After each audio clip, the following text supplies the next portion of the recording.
Have you ever wondered why thousands of Honda owners suddenly started talking about engine oil dilution? Was it just another internet rumor, or did Honda's own documents tell a different story? In this video, we're looking at Honda's own dealer documents, what they really say, why certain vehicles received a product update, and what this issue actually means for owners. We'll separate the facts from the speculation and show you what the evidence really tells us. If you have ever searched for Honda engine problems online, you have probably seen people talking about oil dilution. At first, it sounded like one of those stories that always pop up on car forums. But then something much more interesting showed up. An official Honda dealer document that gave people a closer look at how the company was handling the issue. So what exactly was in this document? And why did so many people suddenly start paying attention to it? The document was an official Honda product update released in October 2018. It was made for certain 2017 and 2018 Honda CR-V models with the 1.5-liter turbo engine. Instead of talking to owners, it was written for Honda dealerships. It explained which vehicles could be affected and how dealers should check them before carrying out the recommended repairs. But what exactly was Honda finding in those engines, and why did engine oil dilution become such a big topic in the first place? Honda found that the issue was linked to certain 2017 and 2018 CR-V models with the 1.5-liter turbo engine. Similar product updates were also issued for certain Civic models using the same engine, but the CR-V became the main focus of public attention. Now, why does that matter? Because on short drives, the engine may not stay hot for long enough. When that happens over and over again, small amounts of fuel and moisture may not fully clear out of the engine. Instead, they can mix with the engine oil. This is commonly referred to as engine oil dilution. However, if the oil level was changing, were there any other signs that something was going on? According to Honda's bulletin, there could be more than one symptom. Some vehicles could set misfire-related trouble codes like P0300, P0301, P0302, P0303, P0304, and P0172. These are codes that technicians can read during a diagnostic check. Instead of relying only on what an owner noticed, dealers had specific information they could use to inspect the vehicle. For some owners, the first sign was simply a fuel smell when checking the oil. Others talked about a rough idle, a check engine light, or a vehicle that did not feel quite right after repeated cold starts and short daily drives. That means not every owner experienced the same thing, and the bulletin itself only applied to certain vehicles under certain conditions. That is an important point because the document does not say every CR-V would develop this issue. Instead, it explains a specific condition, the symptoms dealers should look for, and when those symptoms were more likely to appear. But knowing about the problem was only part of the story. Once Honda confirmed a vehicle was part of the product update, the repair involved much more than a simple oil change. Dealers were first told to check the vehicle's VIN to see if it qualified for the campaign. From there, the repair followed a step-by-step process based on the vehicle. No matter which repair path the vehicle needed, Honda instructed dealers to replace the engine oil, clear any stored trouble codes, reset the maintenance minder, update the engine and transmission control unit software, and complete several relearn procedures so the vehicle could adjust to the latest calibration. For some vehicles, Honda also instructed dealers to replace the AC control unit. That might sound unrelated, but it was actually part of Honda's overall strategy to help the engine warm up more effectively. The updated software changed how certain systems behaved during cold operation, including climate control. So some vehicles also required an updated AC control unit as part of the repair. So why did the repair involve software updates and system relearning instead of only replacing the engine oil? Well, Honda explained that the product update addressed concerns related to engine oil dilution connected to certain control unit software and threshold settings. In simple words, the company was looking beyond the oil itself. It was also updating how the vehicle managed different engine functions. That is what makes this document stand out. This wasn't just a basic maintenance checklist for dealers.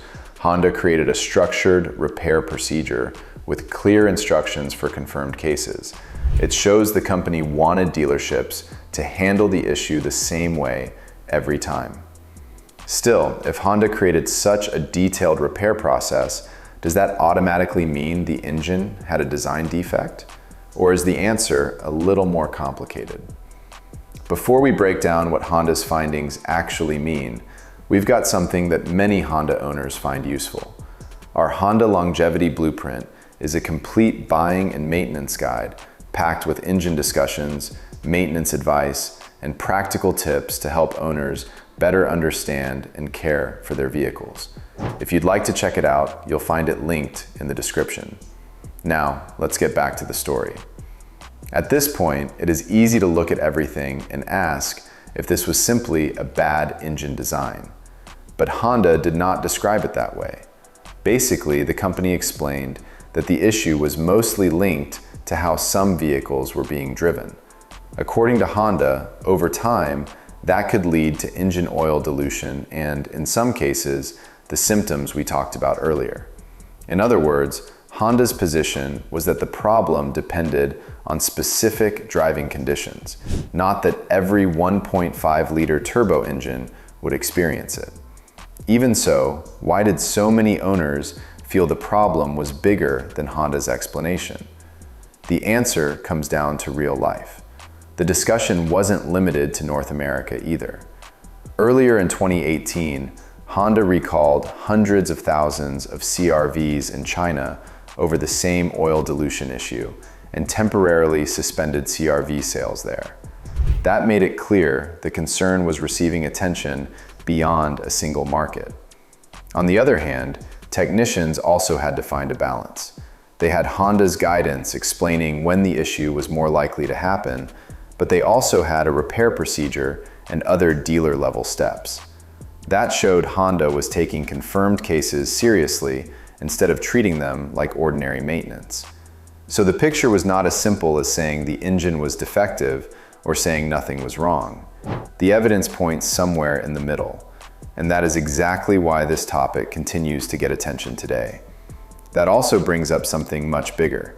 If this issue depended so much on driving conditions, why are modern small turbo engines more sensitive to problems like this in the first place? Looking only at Honda can make it seem like this was a problem unique to one company. Over the last several years, many car makers have moved towards smaller, turbocharged engines with direct fuel injection. The goal was simple: just build engines that use less fuel, produce lower emissions, and still deliver good performance when drivers need it. That design works well, but it also comes with a few trade-offs. In a direct injection engine, fuel is sprayed straight into the combustion chamber under very high pressure. During certain cold starts and driving conditions, a small amount of fuel may not burn completely. Some of it can make its way past the piston rings and mix with the engine oil. Normally, once the engine reaches full operating temperature, much of that fuel can evaporate again. That is why driving habits can make such a difference. Two people can own the same vehicle, yet have completely different experiences depending on where they live and how they drive. So if this is part of a much bigger engineering picture, why did so many Honda owners notice the problem before they ever understood what was happening inside the engine? However, if you're enjoying this research so far, make sure you subscribe. We go through the documents, technical reports, and real evidence so you don't have to. Now, let's keep going because one of the biggest questions in this story is still left to answer. It's pretty simple. Most owners never think about combustion temperatures or fuel moving through an engine.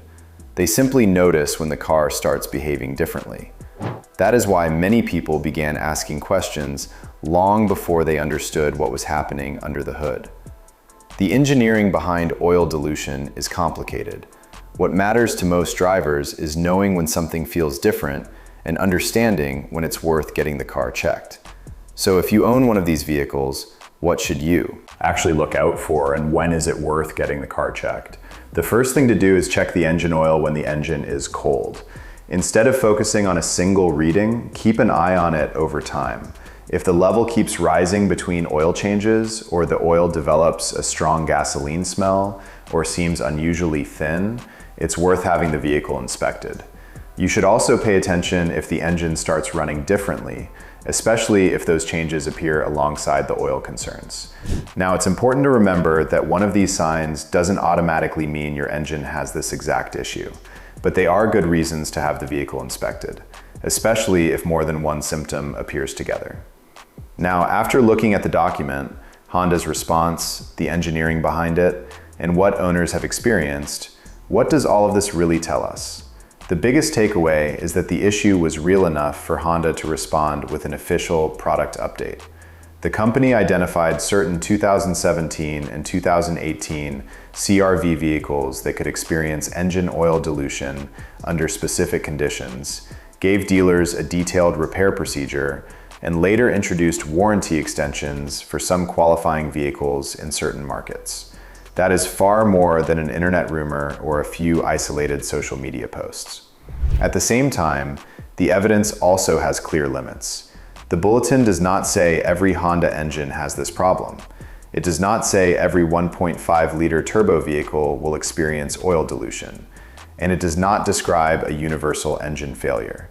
Instead, it focuses on certain vehicles, certain driving conditions, and a specific dealer response.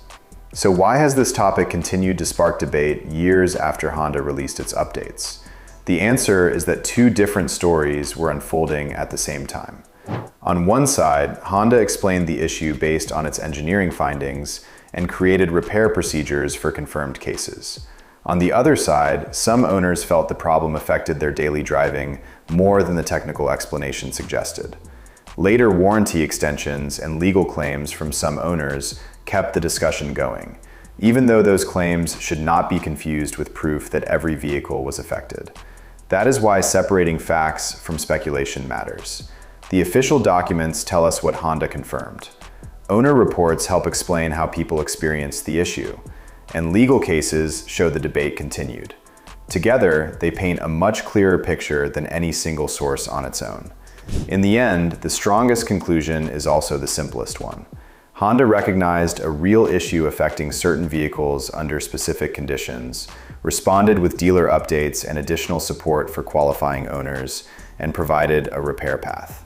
The evidence deserves attention, but it also deserves context. And that is the difference between understanding the story and simply reacting to the headline. So, what do you think? Did Honda handle this issue the right way, or could the company have communicated it better? Let us know in the comments below. Before you go, if you're looking for a complete buying and maintenance guide, be sure to check out our Honda Longevity Blueprint linked in the description. It covers engine discussions, maintenance advice, buying tips, and plenty of practical information to help owners make smarter decisions and keep their Honda running at its best. And if you enjoyed this video, don't forget to subscribe, share it with someone who might find it helpful, and we'll see you in the next one. Thanks for watching.